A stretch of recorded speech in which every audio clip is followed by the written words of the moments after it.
Imagine कीजिए कि आप अपने भारत की सबसे खूबसूरत जगह घूमने गए हैं। आप हैं धरती के स्वर्ग पर।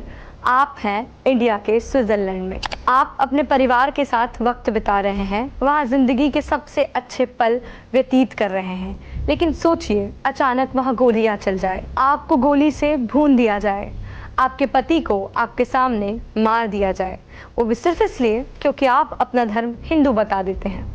आपको कहा जाए कि कलमा पढ़ो और जब आप मना करो तो आपको बंदूक से छलनी कर दिया जाए, आपके परिवार को भून दिया जाए, आपके सामने मार दिया जाए, और जब आप चीखो और आप कहो कि हमें भी मार दो तो वो आपसे कहे कि मोदी को जाके बताइएगा।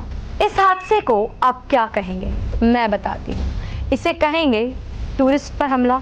नहीं, इसे कहेंगे एक जिहादी सोच का नंगा नाच, एक ऐसी आइडियोलॉजी जो धर्म से तुम्हारी जिंदगी का मोल तोलती हो।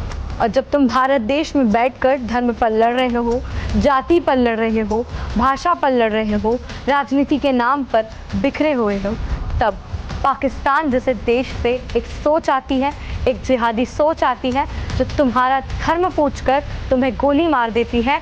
भारत जैसे सांप्रदायिक देश में अराजकता फैलाने का काम करती है, तुम्हारे परिवार को मिटा देती है। एक ऐसी सोच जो संपूर्ण देश को लड़ाने का काम कर रही है। चलिए आज बात करते हैं एक ऐसे मुद्दे की जिसने देश में सन्नाटा छेड़ दिया, जिसने हर भारतीय के मन में एक सवाल खड़ा कर दिया।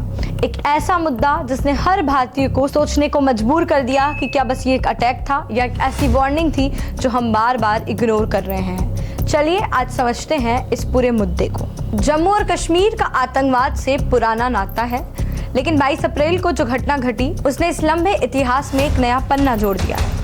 अब यहाँ बात साफ हो गई है कि सिर्फ हमारे जवान ही नहीं बल्कि आम नागरिक, टूरिस्ट आतंकवादियों के निशाने पर है। हमारे लिए किसी सपने जैसा होगा कि जब हम वहाँ छुट्टियाँ बिता रहे हैं, अपने घर वालों के साथ अच्छा समय बिता रहे हैं, वादियों का आनंद ले रहे हैं, उस वक्त आतंकवादियों द्वारा गोलीबारी हो जाए, 28 मासूमों की जान चली जाए, इनमें से 2 विदेशी नागरिक भी शामिल थे। अब सवाल ये उठता है कि सुरक्षा का क्या हाल था, हम कितने बेखबर थे। अगर हम जम्मू कश्मीर की बात करें तो पिछले 25 सालों में जम्मू कश्मीर में नागरिकों पर ऐसा निशानाधारित हमला नहीं हुआ। 2001 में जम्मू कश्मीर की विधानसभा में हमला हुआ, फिर नागरिकों का नाश किया। 2006 में डोडा पर हमला हुआ जिसमें 25 लोग मारे गए। यहाँ हम पहलगाम की बात करें तो 28 मौत हो चुकी है। थोड़ा और पीछे जाएं तो 2017 में अमरनाथ यात्रा पर हमला हुआ जिसमें तीर्थयात्रियों पर हमला हुआ, करीब 8 लोग मारे गए। लेकिन ये एक नया अध्याय है और इसे जोड़कर देखा जा रहा है। चलिए मैं आपको एक छोटा सा क्लिप दिखाना चाहूँगी जो शायद आपको बताएगा कि ये सारा माजरा कितना भयानक था। देखिए वहाँ जो हमला हुआ वो न सिर्फ हमले का तरीका था बल्कि एक सांस्कृतिक और धार्मिक संदेश भी था। मंजुनाथ और उनकी पत्नी पल्लवी के साथ एक आखिरी पल में आतंकवादियों ने सिर्फ उनकी हिंदू पहचान को निशाना बनाया और मंजुनाथ को मार डाला। तो यह बात साफ हो गई कि ये हमला सिर्फ एक आतंकवादी हमला नहीं था, ये एक सांप्रदायिक हमला था और यह पाकिस्तान की एक पुरानी साजिश का हिस्सा है। पाकिस्तान हमेशा से हमें आंतरिक रूप से कमज़ोर करने की कोशिश करता रहा है और अब इसे स्थानीय आतंकवाद के रूप में पेश किया जा रहा है। अगर हम बात करें TRF, द रेजिस्टेंस फ्रंट, नाम भले ही नया हो पर चेहरा वही पुराना है, लश्कर-ए-तैयबा। पाकिस्तान आज खुद कटोरा लेकर घूम रहा है, फाइनेंशियल एक्शन टास्क फोर्स से डरता है, उसका नाम छुपाता है और TRF जैसे नकाब पहनकर भारत में आग लगाना चाहता है। हालांकि अभी तक पुष्टि नहीं हुई है कि ये TRF द्वारा किया गया है। पिछले कुछ दिनों से एक संदेश वायरल हो रहा है। 85,000 डोमिसाइल गैर स्थानीय लोगों को जारी किया गया है जो भारत और कब्जे वाले जम्मू कश्मीर में जनसंख्या परिवर्तन का रास्ता बन रहे हैं। गैर स्थानीय लोग पर्यटकों के रूप में आते हैं, यहाँ लोग मानने लगते हैं कि वहाँ उनकी जमीन है। इसका परिणाम स्वरूप हिंसा उन लोगों पर निर्धारित की जाएगी जो अवैध रूप से बसने की कोशिश करेंगे। इसलिए एक नया मोर्चा खोला जा रहा है, एक नया अध्याय इस लड़ाई में खुल रहा है और ये कोई सेटलर नहीं है, ये एक पर्यटक है। तो आप क्या कहने की कोशिश कर रहे हैं? क्यों आप आतंक फैलाने की कोशिश कर रहे हैं? यह स्पष्ट है, TRF ऑनलाइन भर्ती में विश्वास करता है, नशीले पदार्थों की आपूर्ति करता है। अगर हम भर्ती की बात करें तो कहा जा रहा है कि इसमें 2 स्थानीय लोग शामिल थे और 6 से ज़्यादा आतंकवादी थे जो कुछ दिन पहले पाकिस्तान से कश्मीर में घुस आए थे। अब आप सोच कर देखिए कि कैसे TRF वाले भारत देश में आतंकवाद फैलाते हैं, जैसे हमारे देश के लोगों को वो गुमराह करते हैं, उन्हें नशीले पदार्थ देकर उन्हीं के देश के खिलाफ भड़काते हैं। पर सवाल ये है कि क्या हम समझ पाए हैं इस नए आतंकवाद की शक्ल।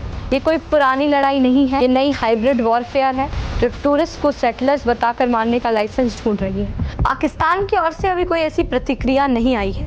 पाकिस्तान ने इस हमले की जिम्मेदारी नहीं ली, लेकिन चुपके से जो साजिशें हो रही हैं वो बताती हैं कि हमला बाहरी ताकतों का काम हो सकता है। पाकिस्तान हमेशा से चाहता है कि भारत में धर्म के नाम पर नफरत फैले ताकि वो हमें अंदर से कमज़ोर कर सके। हम मानते हैं कि आतंकवाद का कोई धर्म नहीं होता, यहाँ एक खतरनाक सोच है जो सिर्फ हिंसा और डर फैलाती है। ये आतंकवादी अपनी कट्टरपंथी सोच से निर्दोष लोगों की जान लेते हैं। हमारी लड़ाई किसी धर्म से नहीं है, बल्कि यह उन खतरनाक विचारों के खिलाफ है जो हमें आतंकवाद और हिंसा के रास्ते पर ले जाना चाहती है।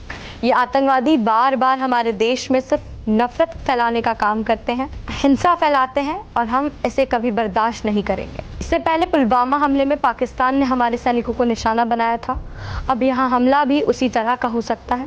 पाकिस्तान चाहता है कि ऐसे छोटे छोटे हमले भारत में एकता को तोड़ दें।